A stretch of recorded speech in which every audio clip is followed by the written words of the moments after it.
So I spent the week at the seaside where it was hot. We had a heat wave. That was exciting.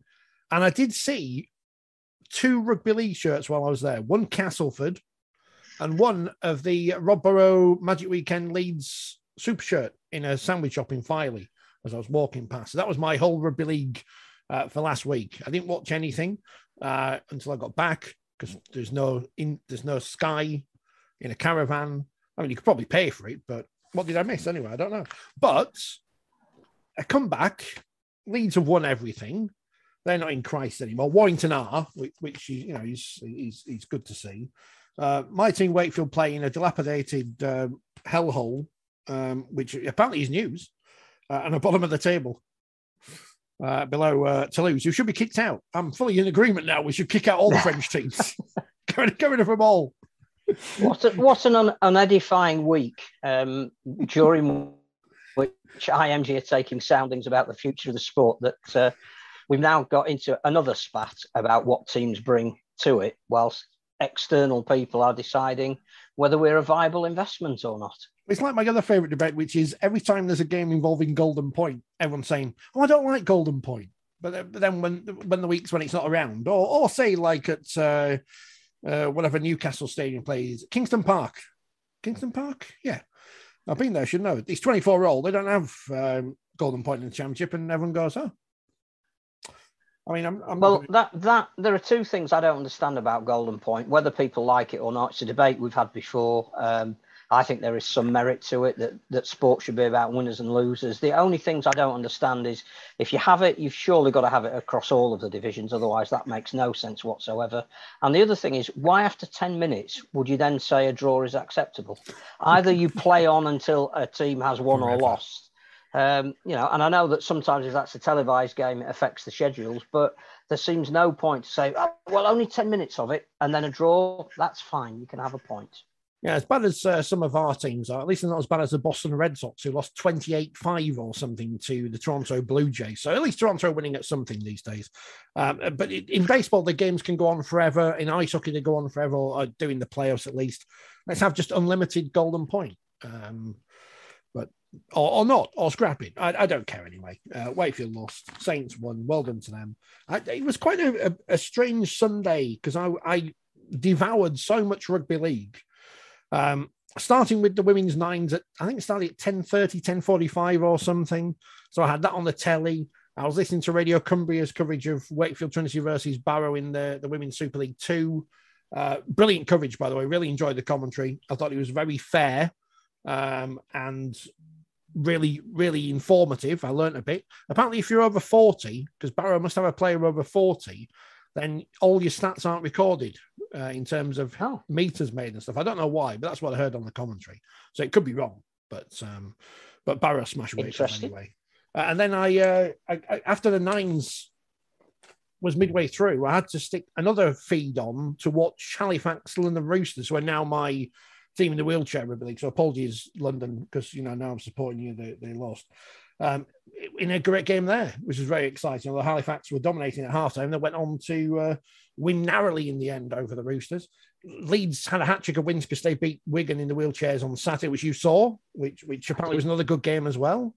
Yeah, well, the Halifax one was a last-minute length of the field try, which, again, exactly the kind of excitement that you want. Great that it was on another broadcaster. The Sportsman carried their first ever game and got one that clearly those people tuning in for the first time would have loved and enjoyed. Leeds and Wigan have got a bit of a rivalry. That they drew in the first game in the regular part of the season.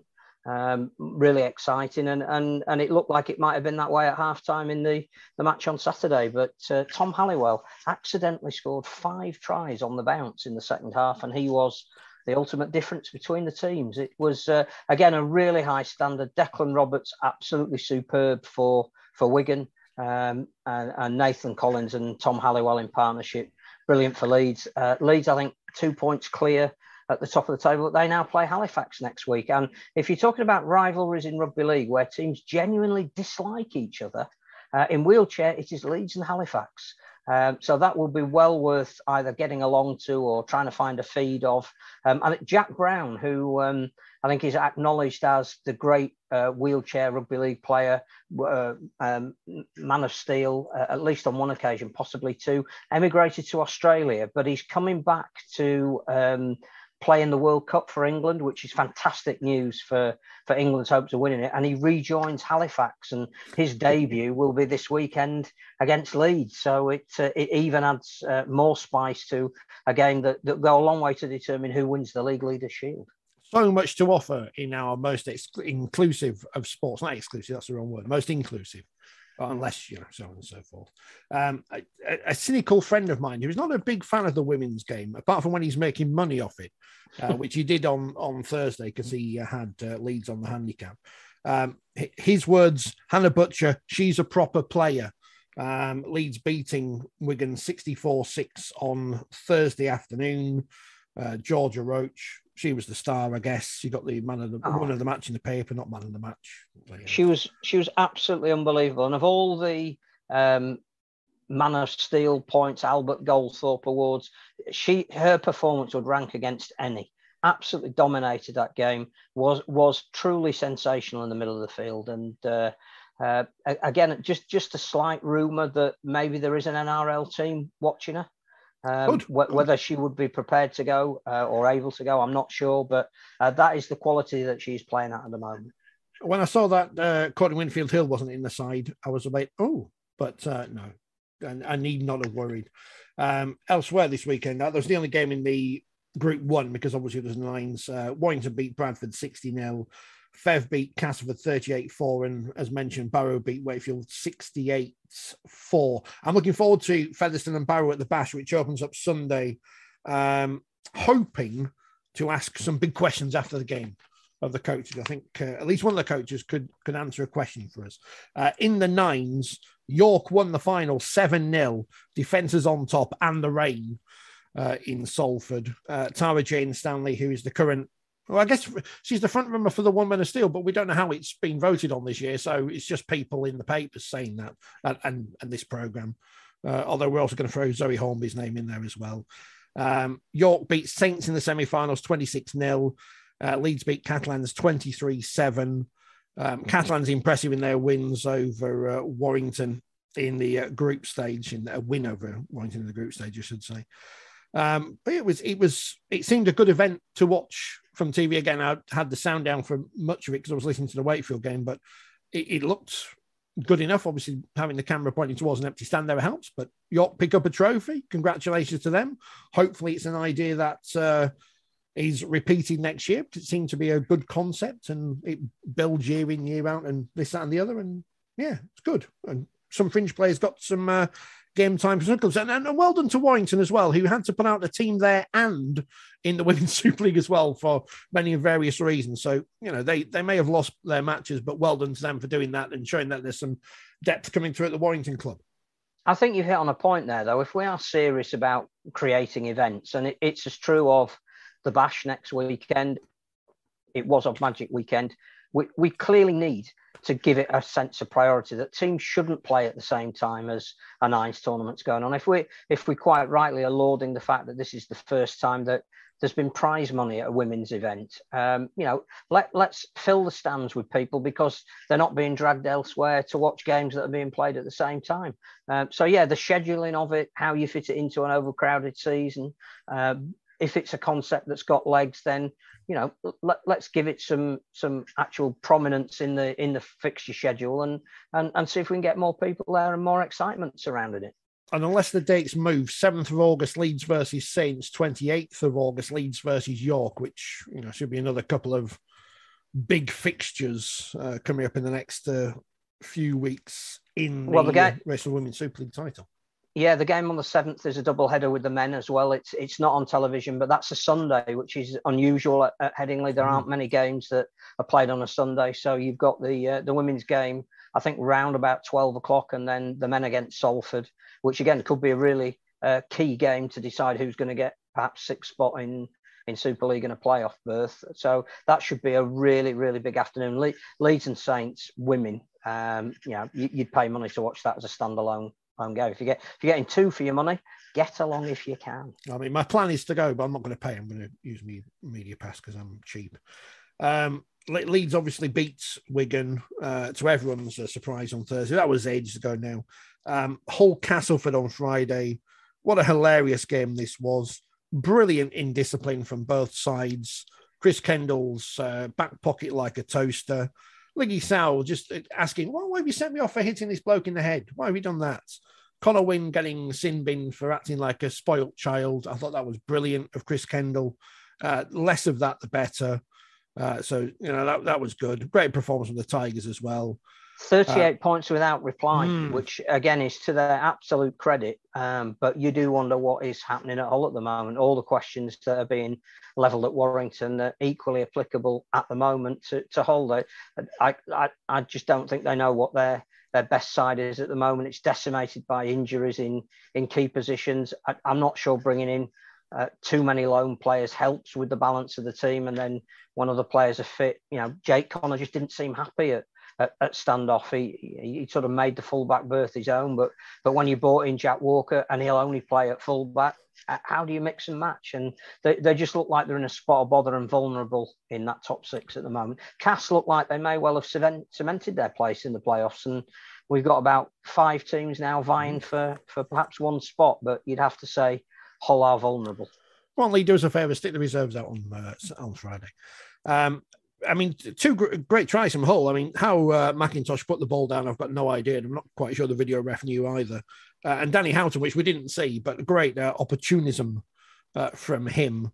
But as I said before about Hull, funny I just say funny about the Danny Houghton try that we saw it in reverse when Darrell Clark did it against Hull very early in the season. We were going, how can that possibly happen to a team that they all turn their back on somebody and there you are. Hull managed to do it on somebody else. It's strange. I've said it before. Teams lose heavily. Said about Wakefield at Salford the other week. But if it becomes a pattern, it's a concern. And Wakefield obviously have lost since then, but not by such a big score. Hull consistently over the last few years have thrown in these big results, and 46 may not be 50, but at home, and as you say, conceding 38 straight points.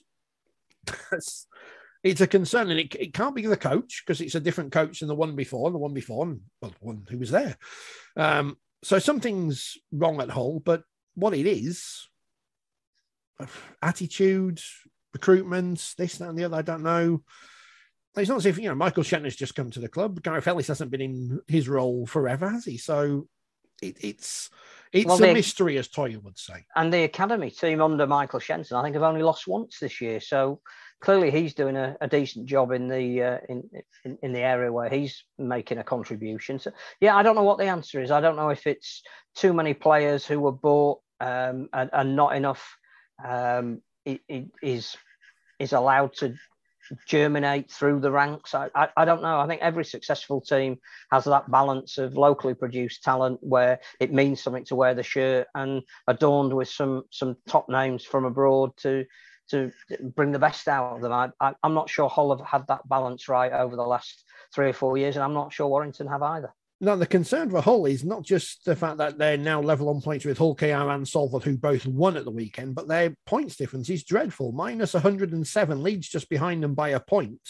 on 17 in the Super League ladder, a plus 15. So, I don't know what's going to happen this weekend, but that race for 60 is going to be fascinating. Catalans are edging out Huddersfield 13-12, after which Steve McNamara got very upset. But an important win for Catalans because they've been, let's say, wobbling. It's not as if they were going to miss out on the playoffs, but at least it gets them back on Le Cheval. Is that right? Mm-hmm. Absolutely, and I think again Huddersfield have had that slight dip in form over the last 2 or 3 weeks. Perfectly understandable with the injuries that they've had and the post-Challenge Cup final performance, which we've spoken about before. Don't think that's going to do them any harm whatsoever. The interesting game at the weekend will be Hull going to Toulouse. because I think that while Salford deserve enormous credit for overcoming a potential banana skin going over there this week in all the heat, everybody knows that Toulouse really have to win their home games if they're going to stay up. And I think that was a lost opportunity for them when they looked at the month of July. This was the one where they could generate some points and maybe, as they've hauled themselves off the bottom, but they're not clear. Be really interesting to see what happens when Hull go there this week and the disarray that they're in. Psychologically, that could be a real boost for Toulouse and a huge blow for Hull, or it could be the start of Hull season again. Bad news to Hull KR today, being fined for actions of some of their supporters. They put out their strongly worded statement, but again, not much. Clubs can only do so much for people being idiots and worse. So, as we've seen, it's the shame about that is that everybody has quite rightly been saying, for a couple of years now, that it's the atmosphere off the field is matching the progress on the field. Craven Street's a great idea. More people are coming in and enjoying it as an experience, and then there still is a small core of people that want to spoil it for everybody. Should have just had a Pride Day coming up and saved themselves a couple of grand. In the Championship, Barrow... Don't mention that in Manly. Well, no. Anyway. Barrow... Manly. Exactly, yeah. Indeed. Go down a slippery slope there, don't we? I mean, it's just a shirt. But, we can't understand, can we? Barrow beat Bradford 30 points to 4. Batley lost to Widnes, which we'll talk about in a moment with our guest. Fev beats York 30-22. The Fev people, they're not happy, Phil. They're not happy because they're conceding all these points. They're going to lose to Lee this weekend. I'm going to predict that now because I don't want to get Derek offside, do I? Because he might want to punch me or something. What an edifying thought that is. Joking. I mean, I'll take $5,000. I'll take the money. But yeah, but Brian McDermott was always on the back foot with the Fev people because they don't like him. They don't like him there. I wouldn't again. That race is definitely not run yet. Although I do think Lachlan Lamb is a huge signing for Lee. I mean, clearly, obviously, there's the influence of going and playing for his dad, but for the fact that he's got somebody called Sam Walker ahead of him at the Roosters, who just happens to be even more of a prodigy than he is. I think Lachlan Lamb would grace virtually any Super League team. There's a dearth of halfbacks. He would fit that bill. We saw him play for PNG in the mid-season internationals. He was absolutely superb. It goes back to a question that we've debated before, to which there is no answer. Should we really have players of that quality not on television, playing in Super League on a regular basis? The concentration of the best talent should surely be in the best league. Can't blame Lee. They're trying to get promoted and build a team for if and when they are. But again, it's just another player who I think is playing in the wrong division.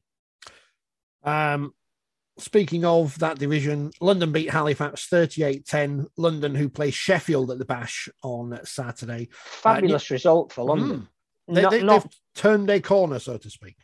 Well, again, the magnitude of it, because I think, was it Halifax had won 6 in a row? And we're really threatening in that the top 3. So that is a massive result for London, and well done to them, because again, you look at their team and they have now got the next generation of young kids coming through. And London play Sheffield, who are playing midweek as well, so that might be a little bit of an advantage for them coming up on Saturday. Newcastle 24 all against Dewsbury. Sheffield beat Workington 64-4. Workington bottom of the table. It's not looking good for them. You got a feel for Dewsbury though. That's a fantastic result. And Liam Finn clearly is starting to have a little bit of influence at Dewsbury, and they just think, we'll edge a point back on our rivals, and then London go and do Halifax. So it's not over yet, but no. You do feel that perhaps London are showing form, and it's Whitehaven who can get maybe dragged into the battle with Dewsbury. Yeah, Whitehaven beaten by Lee 64-4. I mean, I am looking forward to the Sunday at the Bash because I'm going, but Whitehaven Workington, massive game there. The 4 o'clock kickoff. The fixtures on Saturday: London, Sheffield, Batley, Dewsbury, Bradford, Halifax, and Fev Lee. And on the Sunday, you've got Fev versus Barrow in the Women's Super League, followed by Barrow Widnes, who obviously Widnes on a bit of a resurgence under John Keir. Barrow in their own little run, going for those top spots. Whitehaven, Workington, and Newcastle versus York City Knights. League One, Cornwall lost to Swinton 44-10. Anthony Mullally's retired again. He has. For good this time. You'll be able to read about that in the next issue of 4020 when he tells us what he's going to be doing. Is it more surfing? Just a guess. Mobile sauna. Oh. On top of a cliff. Felt like part of a retreat. Keighley beats Midlands to stay unbeaten, 15 out of 15 in League One, 54-6. Can they win promotion next week? I'm not sure. They're 6 points ahead, aren't they? I suppose depending on how results fall, they won't be far off securing promotion in the next week or two. Oh, which is good for another columnist in the magazine. North Wales beat Hunslet 36-26. Rochdale beat London Scholars 32-14, coming from behind in that one. And Oldham won at West Wales 38-0. This week in League One, Friday night, Hunslet Midlands. Saturday, London Scholars Cornwall at 3 o'clock in our league. At the same time, they're trying to get everyone to watch the games on Premier. And on Sunday, it's Doncaster, West Wales, Oldham, North Wales, and Rochdale versus Swinton. So Keithley've got the week off then this week, haven't they? They've got the bye week this week. Yeah, so they can't get promoted this week. So they're not playing. Oh, good job. I read the league table there, isn't it? That's there was nothing else of major import happening this week on the field, wasn't there? There was a refereeing error in the Leeds and Wigan game. It's very rare that Steve Ganson goes public these days, but also before they've had a chance to review the games. Clearly, Harry Newman diving through the legs of Ash Handley was deemed inappropriate. And the interesting thing about that was the process that it went through, that the referee on the field thought it was okay, and the video referee reviewing it thought it was okay. So it'd be interesting to see if there's any ramifications from that. I suspect he came out early and said that should have been a penalty to stop players doing it over the weekend. So, shame, because it was a great game and clouded with a bit of controversy. Same old Leeds, always cheating. But nothing like West and North Queensland. What's going on with this is what happens when you give the power to the players to challenge things. They can do it spuriously, and as it turns out, change the result. Even when there's nothing to challenge, you can challenge it, apparently. If you haven't seen it, check on social media. There was rabid comment. Phil Gould was speechless. I mean, that's not necessarily a bad thing. We don't know because he's blocked us, but he was speechless, apparently. I mean, the NRL, they're all excited about whether they're going to change the eligibility for Origin again, which I thought they'd already changed, and everyone's upset because Victor Radley's coming to play for England. But I mean, it depends if Sean Wayne picks him or not. We don't know yet. I think he's part of the EPU. I think the fact that that's been announced will tell you that Sean Wayne does want to pick him. More interestingly, I think the Samoans who would have been eligible for Australia have all pledged to their country of heritage. So, not that we particularly don't want England to win that opening game, but it's really turning into a must-be at fixture with the likes of Luai and Crichton and Toto saying that they're going to be playing for Samoa. I mean, if that doesn't get 53,000 at St James's Park, I don't know what will. The transfer deadline's over, isn't it? That's gone now, hasn't it? I think. Yeah, the loan system has changed, so you still can call players back. You can't then loan them out again. You still can loan some players out. I think again that's almost an admission that, as we mentioned on numerous occasions, too many games this year, too many injuries, too many suspensions. So yeah, I think there is a danger that Salford went to Toulouse with only 19 players. A lot of clubs are naming only 20 instead of 21.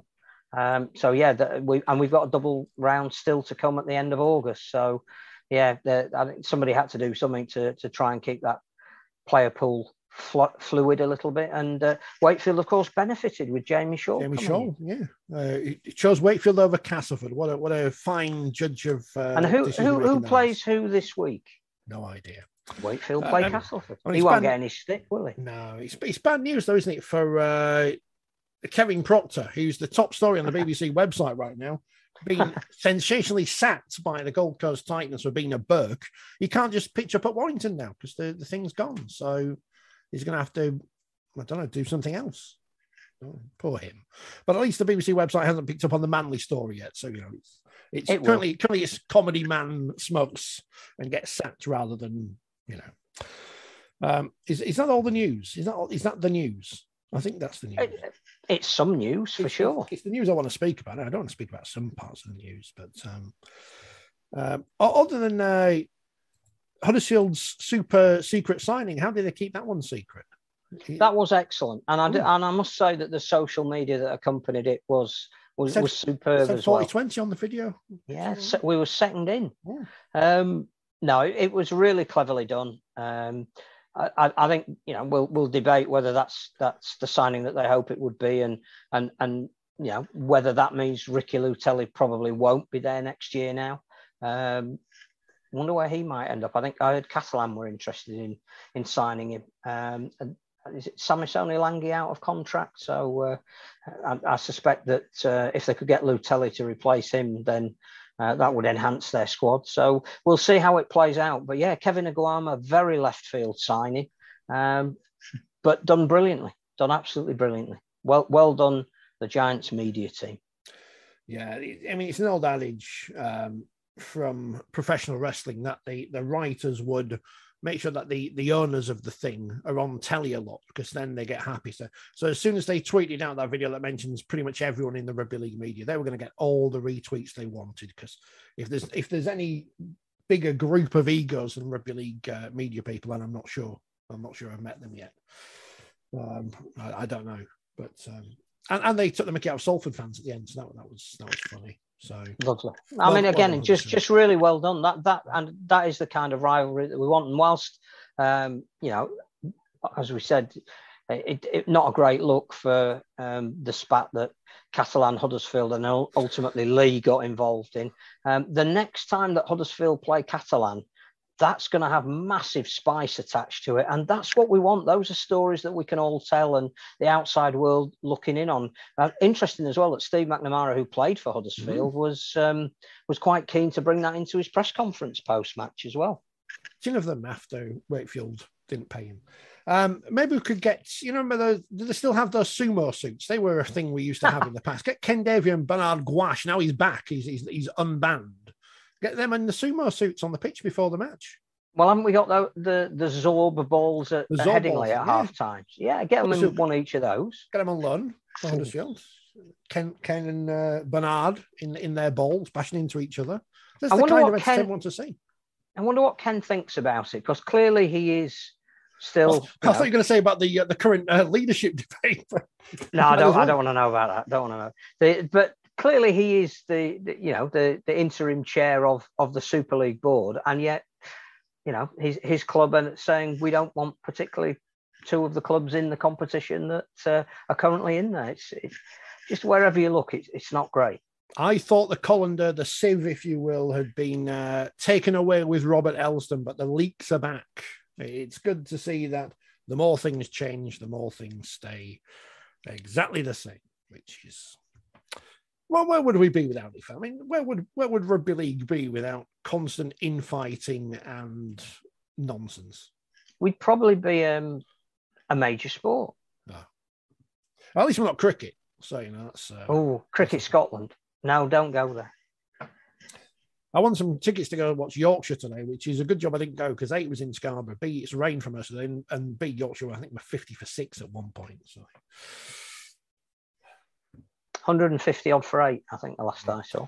But I tell you, as much as we criticise rugby league, and everyone does, I was looking to go watch some cricket in August, and there's no county cricket on. It's the 100, and it's difficult to. I'm sure there is some county cricket on, but it's not the county championship. That's off now until September, which of course is a notoriously sunny season where there's no rain or anything. So, as bad as we can be, we're not as bad as cricket.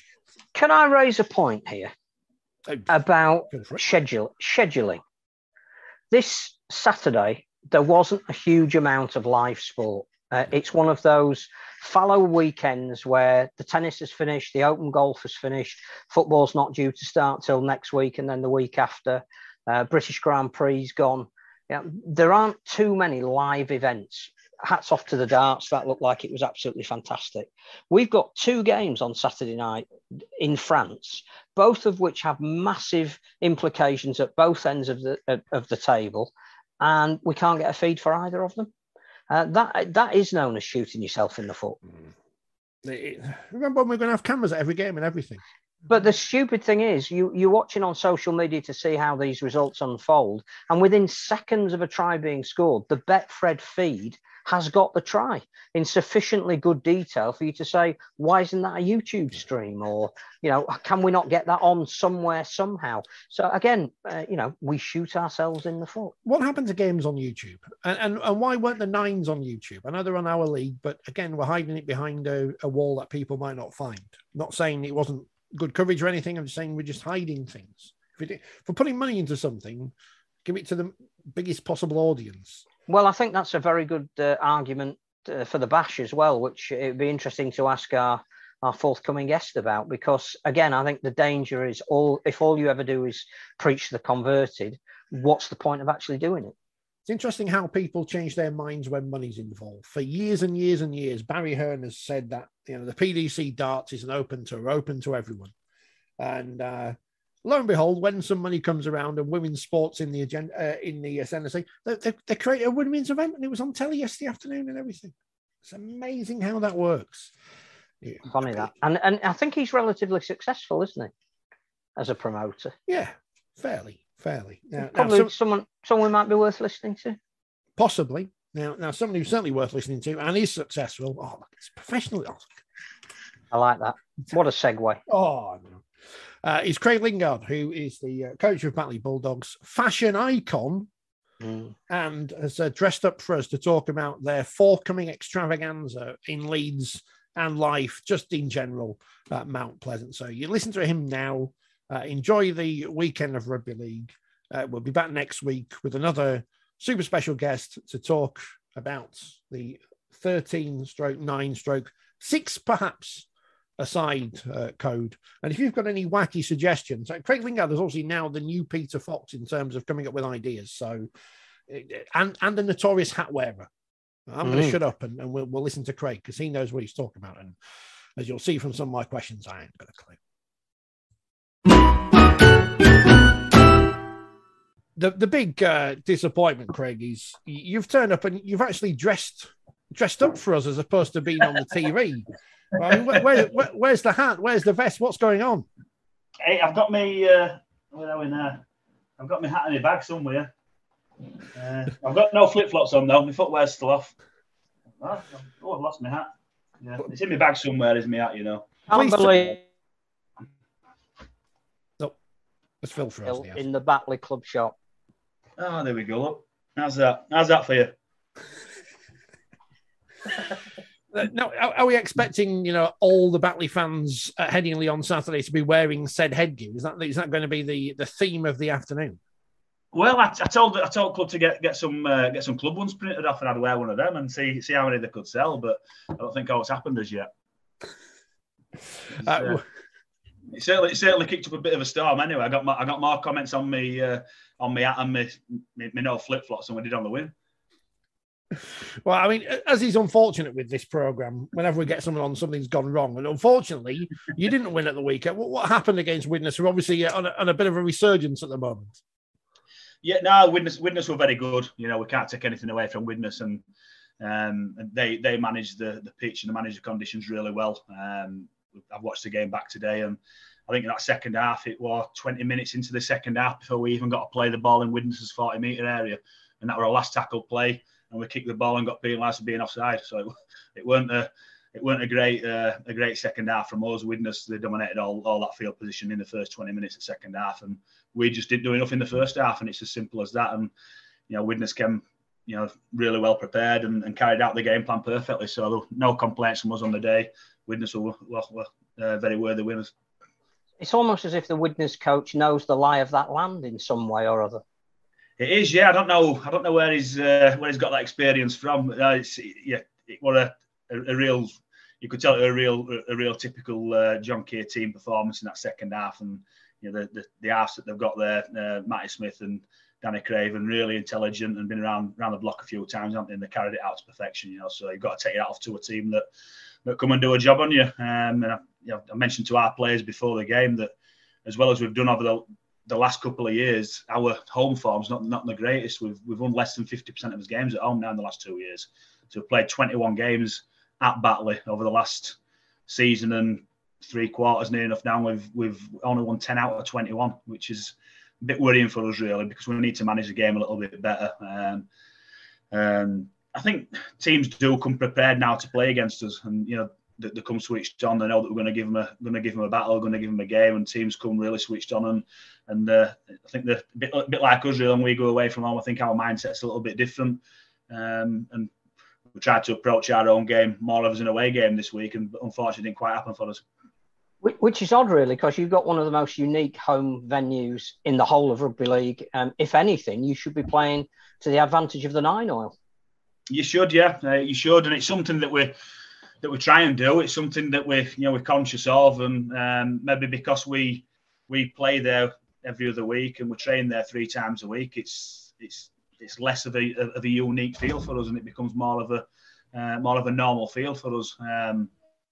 And other teams coming there, playing there once a year, they fully know what to expect, and maybe they're switched on to it a little bit more than what we are. But it's certainly something that we need to be better at, and we've got a few more games this season at home to try and do that. 4th in the table going into the Summer Bash this weekend at Leeds, and I guess that's not a bad position to be in, especially with the 2 teams at the top of the table seemingly buying anyone they can week in, week out, or up until the deadline at least. Yeah,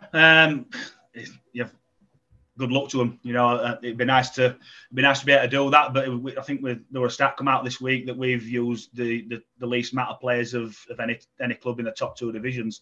So it shows that we're quite loyal to the players that we've got. We've not brought anybody in on loan. We don't do a dual reg with anybody. So we've got what we've got, and we use what we've got, and it's served us well so far. It was a good season for us last year, finishing where we did, and it was always the challenge for us to see if we could replicate that. And so far we have done. A little blip last week against Widnes, but hopefully we can get back on the horse this week against Dewsbury. But not going to be an easy game against them. They've got a good draw at Newcastle this week, and they're fighting for survival at the bottom, aren't they? And it's Neville and Derby as well. So you chuck all them things into the melting pot, and it's not going to be an easy game. How have you found the season so far, especially with the TV games? Obviously, playing on a Monday is a different thing for a semi-pro side rather than teams in Super League who are full-time. What's it been like trying to balance and get everything ready for those games? Well, we've only had 2 Monday night games so far. We played one against Lee, which was obviously a difficult one for us with our guys that were, as you say, working all day on the Monday and then having to prep for the game on the Monday night. Lee being full-time wouldn't have had that issue. But Lee, a fantastic team, and they absolutely destroyed us on the day. And again, we're very worthy winners. A little bit more similar with us and York last Monday.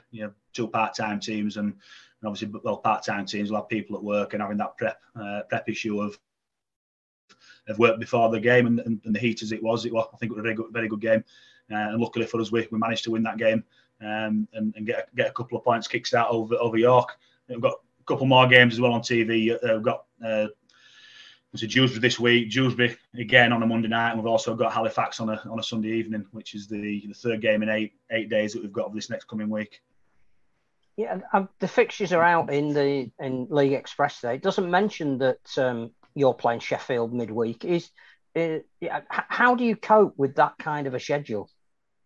It's difficult. It really is difficult. And so with the squad that we've got, we've got quite a few players out on loan as well at the minute that we want people to get game time. We don't want people sat on the sidelines and not playing. So, we've probably got maybe 21, 22 players that we're running with in our squad at this moment in time. So it's going to be difficult. 3 games in 8 days is a lot to contend with when you've got work in there to consider as well. So our rehab process is guys getting up at 6 o'clock in the morning going to work. So it's not ideal, but I think the part-time players just crack on with it. You know, I'm full of admiration for the way that the players prepare themselves, the way that they play, and just the attitude. They just crack on and play. We try and look after them as much as possible with such a short turnaround. You know, there's very little training that goes on. It's just a case of get the guys in, do a little bit of prehab, a little bit of rehab. Anybody who needs to be seen by the physios will be seen by the physios, and it's pretty much turn up and play. You know, so we'll do as video work, as preview and review.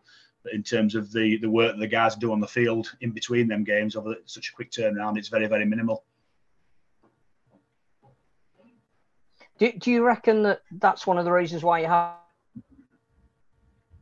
successful, that you keep the squad relatively trim, and that you look after them, that they've been intensely loyal to you as a coach and the club as well over the last couple of years? Is that your USP?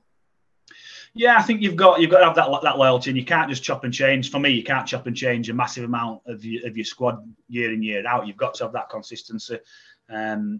Obviously, budget dictates that, and your retention dictates that as well. So we made a real solid play to retain the majority of our squad last season to try and replicate what we did, and we managed to do that. And so far, we are managing to do it. We know it's going to be difficult year on year, because whenever we're doing well, people are going to come sniffing, and we know that we're going to lose players year in, year out. So it's about maintaining, for me, between 80 and 90% of your squad, and then adding on top of that as well, because then you don't want a lot of players leaving at the same time and try and regenerate your squad with 10 new players coming in every year, because it's really, really difficult, is that. So if you can just regenerate with maybe 10% of your squad, 15% of your squad, you maintain that consistency, and it's a lot easier then for guys to come in and make their mark in the squad, rather than just doing wholesale changes year in, year out. But as I say, sometimes you can't control that. If somebody comes in from a different club and offers one of your top players top dollar to go somewhere else and play part-time rugby, you can't really stop them. We can't compete with that at the minute. But the reason why I think players are loyal to Batley is because it's a great club. You know, they're looked after really well from top to bottom. Whether it's a sport or whether it's the chairman, the coaching staff, whoever it might be, the players are looked after well. They get what they promise. They get it on time, and we don't keep people there any longer than what they're after. We know part-time rugby is what it is, and people are working. So I'm not going to keep people training until 9:30, 10 o'clock at night. We'll do what we need to get done. If it's 8 o'clock, if it's 7:30, if we've done what we need to do, the guys can go home and spend the time with the family. And it's about creating that togetherness, creating that enjoyment. And generally, if you do that, then people will remain loyal. And luckily for us, we've had a lot of really good players that have remained loyal to Batley over the years that could quite easily gone elsewhere. No trip to Blackpool this year. The Bash is heading to Headingley. You've read about it in the current 4020 magazine, which I've got here. Yeah. Right way around. I like the description of it as meh. I've been to them all so far, and I have to say, as much as I like Headingley, and it's a great facility, and the media facilities are better than at Blackpool. It's not quite going to the seaside, but I don't have to go and put a team out there on the pitch or get a team prepared there. As a venue, I guess. Well, you're playing Dewsbury. It's not quite the same as going to Blackpool. It's still a trip, but not as long a trip to Leeds. What do you make of this weekend coming up and a different kind of summer bash? Yeah, as I mentioned in the call, I'm not a massive fan of the concept as a whole. I think that I don't think it looks good for TV when you're seeing a lot of empty spaces there, and it's a long day. You know, the way that society is now, I class it as a microwave society. Everybody wants something happening now, want it quick. They don't want to put something in slow cooker and let it develop over a long period of time. They want something now. They want something quick. They want something rapid. And having 4 games over one particular day, it's a very, very long day. You're not going to get everybody sat there for the full amount of time. So I think if you are going to do something as a concept over a week, and it needs to be something different, it needs to be something short and sharp and catchy. And we don't promote it anyway. You know, I've not seen any adverts out there for the summer bash really, apart from on the normal social media streams that rugby league fans follow. And we're not looking to attract the rugby league fans that come week in, week out. We're looking to grow the game, expand the game, and the only way you're going to do that is if you go to a different audience. And I think as a sport, as a whole, we can get better at that, and we need to get better at that, at getting the message out to a different audience, because we're just not doing that, and we're not advertising the bash at all. And I can pretty much guarantee we won't get any non-rugby league fans coming to the bash this weekend. Yeah, it's not. As I say, Headingley's great, but it's not the same kind of destination as Blackpool. If you're a Batley fan or a Dewsbury fan or Lee or whatever, you can go there for the whole weekend. There's more to do for people in Blackpool than there is around Headingley. Again, no disrespect to Leeds as a city or Headingley. Blackpool's completely different. You've suggested something like a six-a-side tournament. I mean, Phil's a big proponent of nines, but sevens before. Six-a-side rugby, something just completely different, as a more, I guess, of a festival kind of atmosphere. Yeah, like I said, I think people wanting something short and sharp now. The attention span of people now is very, very short. And you look at other sports, excuse me, the concepts that they use, particularly cricket now with the 2020. Even the one-day games now seem a long format of the games. So they've got the 2020, they've got the 100. So they're trying something different and exciting. And some people like it, some people hate it. But I just think as a sport, we've always been good at pushing the boundaries and looking at different things. And I just think we need to do something a little bit different now on these showpiece events. But whatever we do, we've got to advertise it better. We've got to try and promote ourselves to a different audience, to different companies, different commercial venues out there to try and grow the game in a different way. So if we can't get people to come to watch an 80-minute game, can we get them to come to watch a different format of the game? And is it going to be more exciting and more profitable, promotable for outside organisations, outside companies? I think the other side of that is it's something we said about the Magic Weekend. It seems absolutely pointless having other fixtures on at the same time as you're trying to promote the Bash, because that means that the League One fans and the Super League fans, some of whom are playing at exactly the same time, can't possibly take a buy-in to your event. The bit that I like the most about your proposal was the fact that you said maybe we should have squads of 12 and that should be made up of players from across the 3 divisions. So everybody's got, if you like, a new team to support in a new concept as well. I know you said it's not a fully formulated idea, but is that the kind of road we should go down? Well, I'm just thinking of something different. And again, it's a little bit like the 100 format of cricket, where you're bringing something completely different there. And I know people might liken it to the mergers that were proposed years ago, but it's not. It's just a completely different format. And for me, if you have a Super League team, a Championship team, a League One team come together as something completely different, you'll have three sets of supporters from 3 different teams supporting one organisation or one team.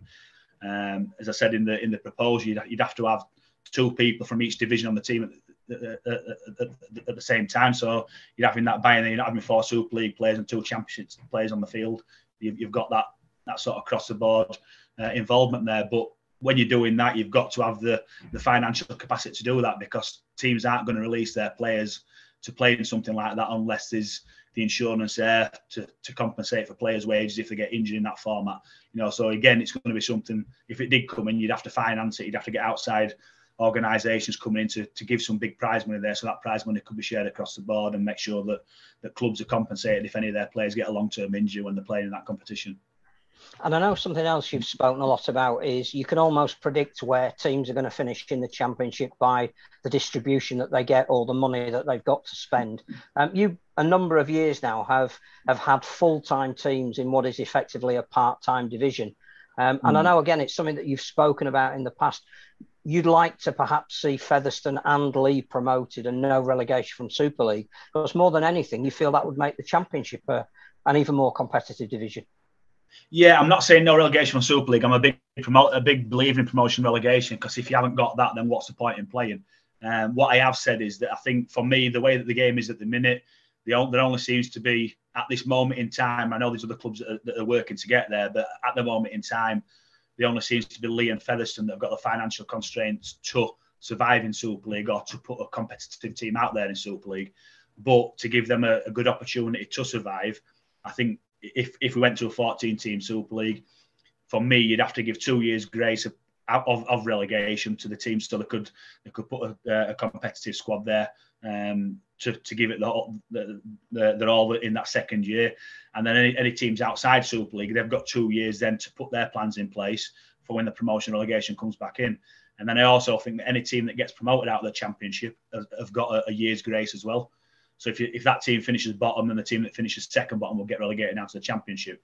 Because I think by the time the team from the Championship gets promoted, unless they've developed a squad that's competitive to go into the Super League and survive, they've not really got access to the players to be able to sign them, because by the time they know that they've got promoted, the majority of players are already signed up anyway.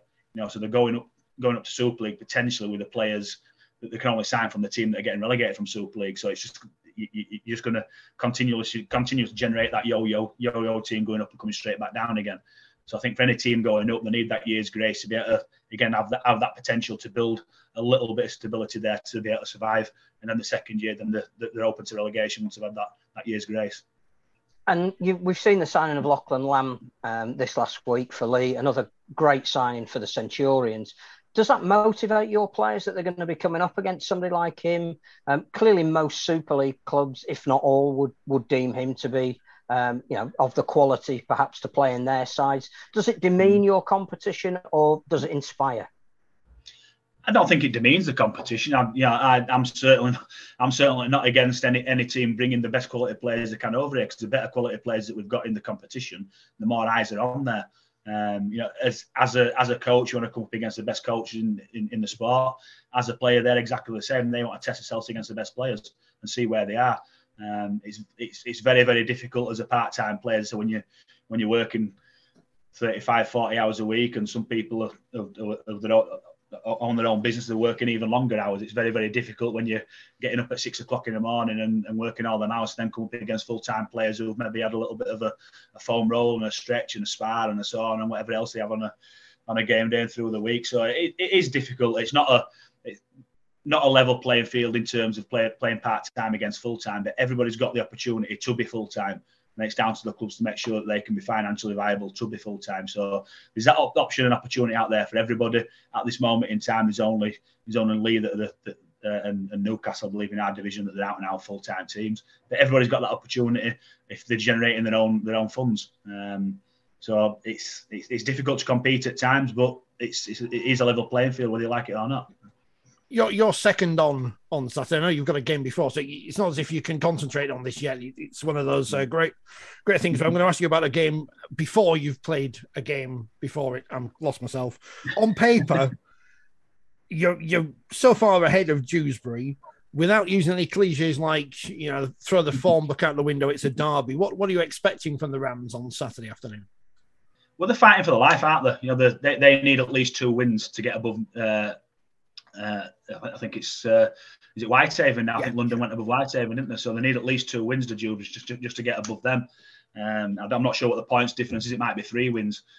So they're running out of games to get them wins. So they're fighting for survival. So we're expecting them to throw the kitchen sink at us. So it's hard to avoid cliches when you're talking about an Everwell and Derby, and they're fighting for survival, and we're coming off the back of a defeat, and we need to get back on the horse and all the other stuff that you can throw out there as well. But it's a game. It's 80 minutes. It's 17 blokes against 17 blokes, so we can't go in that thinking that we're fourth in the table, they're second bottom, so we're going to win the game. If we do that, we're going to get beaten. Do you ever go into the Bash and think, I wish we were playing somebody else? Because it does seem to be, I think probably has been every year, that it is Batley versus Dewsbury. And I remember one year, Scully was apoplectic with how bad the game was. I think it was the last game on the Sunday one year in Blackpool, but not that you'll care if you win. But do you ever want to play somebody else in one of these showpiece events? Well, this is my first Bash. I've never been there before, so it is my first Bash. So, but again, I'm not a big believer in the Bash because I'm not a big believer in loop fixtures, let's say, because it doesn't give a fair reflection of the league format, the league table, because Featherstone are playing Lee, so Featherstone at a disadvantage, Lee are at a disadvantage. You could say with the league tables this year, we're at an advantage because we're playing a team that's second bottom, and Dewsbury at a disadvantage. So I think a league table should be based on you play everybody home and away, and you don't play somebody 3 times and somebody twice. I don't think it's fair. And that's why I think if we're looking at a different concept for the weekend, a different format of the game or a different showpiece event, you're still getting out there for fans to have that experience of a showpiece event somewhere different. I know we're talking, the big game of the weekend is probably the final game on the Saturday between Lee and Featherstone. But as it turns out, the big game of the season could be in a few weeks' time in the playoffs, when you once again take on a Featherstone Rovers side who you had quite a good result against a few weeks ago. We did, yeah, but we're not going to necessarily be guaranteed to face Featherstone now, because if we finish in the top 6, if we finish 3rd to 6th, then we've got to win a game to play Featherstone. So we're not getting ahead of ourselves. We're not even guaranteed the top 6 as yet. So I'm certainly not looking that far ahead to play against Featherstone. So again, I'm going to chuck a cliche out at you 1 week at a time. I'm just always looking far too far in the future. So you are. In terms of identity, which is something that perhaps the sport needs to refine at the moment, and I know IMG are going through a consultation process. I would very much hope that they're asking people like yourself what your opinions would be. Is it safe to say that Batley have got one of the most established and understood identities of any team? That the other thing, apart from players being loyal, is you know exactly who you are, you know who your target market is, and everybody within the whole of the club, from the chairman down, appreciates exactly who you are and what you're looking to achieve. Yeah, I think so. It's also a strength is also as weakness, you know. So our strength is who we are. It's that we are a very loyal club. We are a very family orientated club, and we look after what we've got. But within that, we've not got that broader appeal. So sometimes we need to look out and try and attract the bigger sponsors, a bigger market, which is difficult for us to do based on where we are. And it's that chicken and egg scenario for us. Do we pay somebody to come in and market the club and generate that sponsorship and take it off the playing budget? Because if we do that, then that's going to impact on the playing budget. Or do we just say, well, we'll just carry on doing what we're doing? Hopefully people will come through the gate because we're winning games. Now that's not working for us. You know, we finished 4th last year. We're 4th in the table this year. Our attendances aren't growing, and our supporter base is getting older and older. You know, so we need to regenerate our supporter base. We need to get younger people coming in. We need to get away from rugby league and make more of an event on the day where the rugby league is secondary.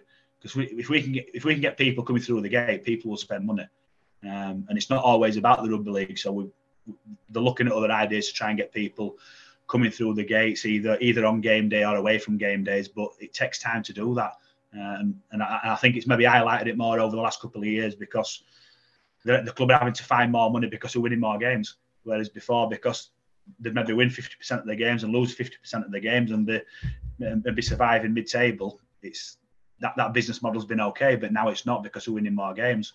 Plus the distribution money's gone down. If we'd have finished 4th the year before last, we'd have got £400,000. We finished 4th last year, we got £124,000. So it's a massive difference in budget. Is that what we've got to try and find? And it's a little bit of a worry for the club, to be fair, because if we want to keep challenging, we've got to find the money from somewhere, and we can't find that money based on the small and very, very loyal supporter base that we've got. And the demographic of the town has changed as much as any in the north of England. Again, how are you changing your appeal, bearing in mind that the traditional Batley public, again, living on your doorstep, isn't the one that the club grew up with? No, it's not. I know the foundation do a lot of good work in the local area in terms of trying to connect the different communities in and around Batley now. But again, that doesn't generate to people coming through the turnstiles, and we've not got the money there to employ people to go out into schools to try and generate the income coming in, because it is that chicken and the egg scenario where if we take the money away from the playing budget and give it to people to go out and do the community work, there's still no guarantee that then people are going to come. And me as a head coach, I want as much money as I possibly can to get the best players that I can get to perform on the field. So it's something that the club's going to have to do away from the field. My remit and my job is to put a winning team on the field, which at the minute we've been doing over the last 18 months. So I know the chairman and chief exec, they're looking at other ways to try and generate that income and try and generate extra funds coming in, but it's not a quick fix, and it's something that might take a little bit of time, but time isn't what the club has got at the minute. Final one from me, because time is running out on us as well. How do you feel when you're linked with other coaching opportunities, so to speak? Does that reflect well on yourself and the job you're doing at Batley? Well, I guess it does. That's a silly question. Yeah, it does. It makes me laugh as well, because people, I think I've been linked with or been guaranteed every single job that's going this year that's come up in one way or another, and I've not applied for any other jobs, and no other clubs have run me about any other jobs as well. So it's just that them normal rumours that go around there when when jobs become available. And I suppose when you've had a little bit of success like we have had over the last couple of years, it's always inevitable that your name's going to get linked with positions that are out there. And again, I've made no secret. I want to coach at the highest level that I possibly can. And I think a coach has got a certain time frame at a particular club, unless you keep regenerating every 2, 3, 4 years, which is difficult to do. So there's going to come a time where myself and Batley will have to part ways one way or the other. Either they'll get rid of me because we'll have a bad season next year, or I'll move on. But as it stands at the minute, I'm fully committed to Batley, and I will be while I'm there. Excellent. Well, I'd say enjoy the next couple of weeks, but it's going to be really busy. So enjoy it as much as you can do against Sheffield and against Dewsbury, obviously at Leeds on Saturday. Best of luck for the rest of the season, and no doubt Phil will be speaking to you again for the magazine, but we'll no doubt catch up with you again before the end of the season. Fingers crossed. Yeah, hopefully. It's been a pleasure.